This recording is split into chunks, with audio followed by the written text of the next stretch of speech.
Okay, hi everybody. I got a PM today. A guy was asking me if I've done any videos on doing an oil change.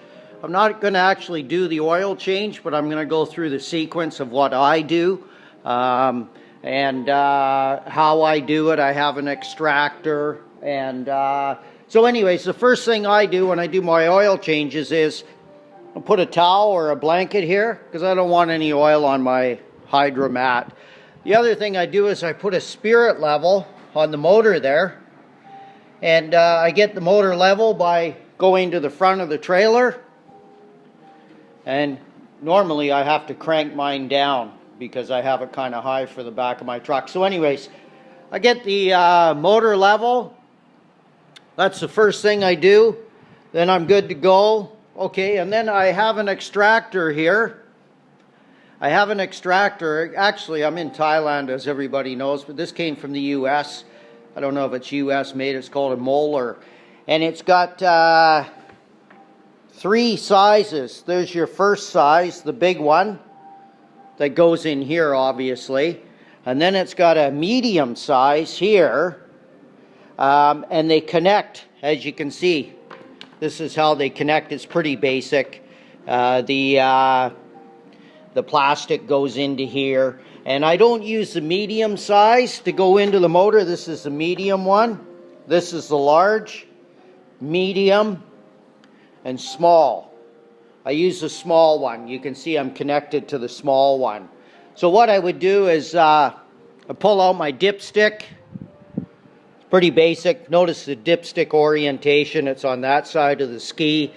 I know some of the guys with more experience than me say it doesn't matter, but just going by the book, that's the side they want it on. They don't want it on this side. They want it on that side. Okay, so I'll take the dipstick out. It's pretty basic. This would go in here. Oh well, that's okay. So anyways, I'll take this over to the ski. I put it on a stand. It's quite long. You see how I have it on a stand. I pump this about 5-6 times.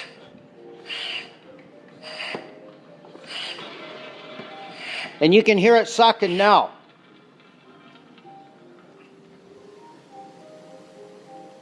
And what I do is I gently feed this down. I'll just turn my light on. There. Down the dipstick hole gently, and just go down till it bottoms out. You'll start seeing oil come up within maybe 15 seconds or so, and this will be down in your engine, down to the bottom of the crankcase or wherever it bottoms out, and this will start filling. And it's been my experience, each one of these rungs on my extractor unit is about a liter or a quart, however you measure it. And each time I do an oil change, I get about 5 out. So there's 1 liter, 2, 3, 4, 5. Pretty basic. And then when it's done, I give it about another 5-6 pumps, and it starts sucking just little smidgens of oil out, start coming out. And because I want to get every bit out. And obviously I run the engine, I run the ski before I do my oil change. You know, I take it out and do half an hour, whatever I'm doing that day. So I have nice hot oil. And then I pull this out, obviously. And then I go to the filter. And the filter on these, the very first time you do an oil change, the filter does not have a nut on it. Mine didn't anyways. I'll show you what I mean. This is a replacement K&N, and it's 204, and I think it takes a 17 millimeter. No problem at all doing oil changes with this. This is really easy to put on, take off, but the factory one that I got did not have a nut on it. I tried a filter wrench to get the filter off. I tried one of those sling type filter wrenches. No way could I do it. What you need to get the original stock one off is a filter cap wrench. One of these. So you gotta have one of these, otherwise you gotta drive a screwdriver through it, like my local mechanic did, and you don't want to do that. So the next question is, where is the oil filter? Put a rag under it, just as a precaution, and I'll show you where the oil filter is. It's tight. See if I can get a shot. So here's the ski. It's on this side, the right side, and the filter is, I'm going to put the screwdriver right on it. There it is there. It's on the right side. There's your filter. It's a tight fit down in there. So you got to come in. Here's your dipstick. I'll use my hand. Here's your dipstick. It's on that side, and it's back there. So it's to the right of it and back. And it's, like I say, it's a tight fit. And remember to have the motor level. So anyways, I take the filter off.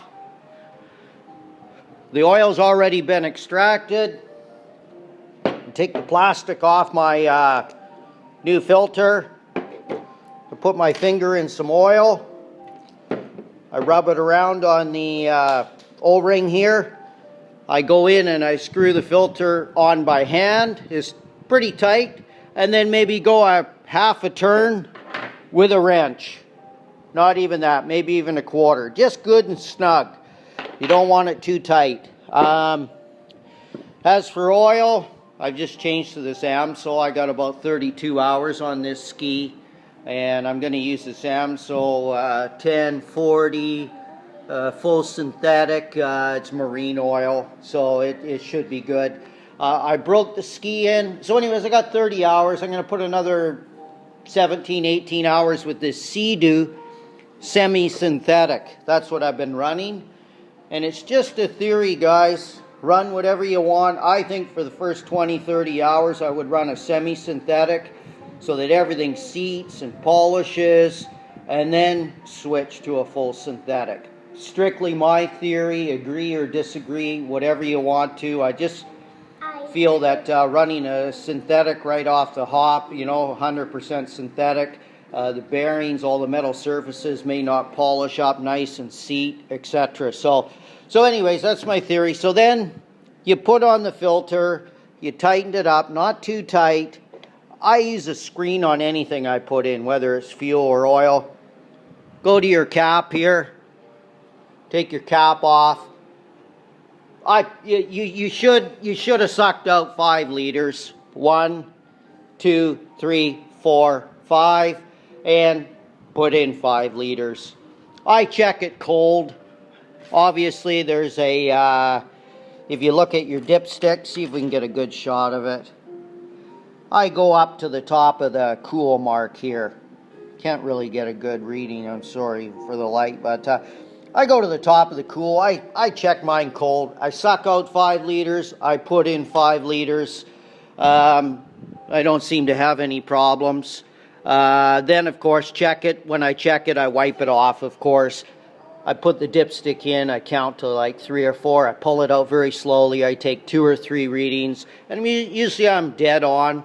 And then I'm done. I fire the engine, I take it out, put it in some water. I just happen to have a little lake in my backyard with a boat ramp. I run it level for a couple minutes. Then I get in there again, and I check very, very carefully that I don't have an oil leak around that oil filter.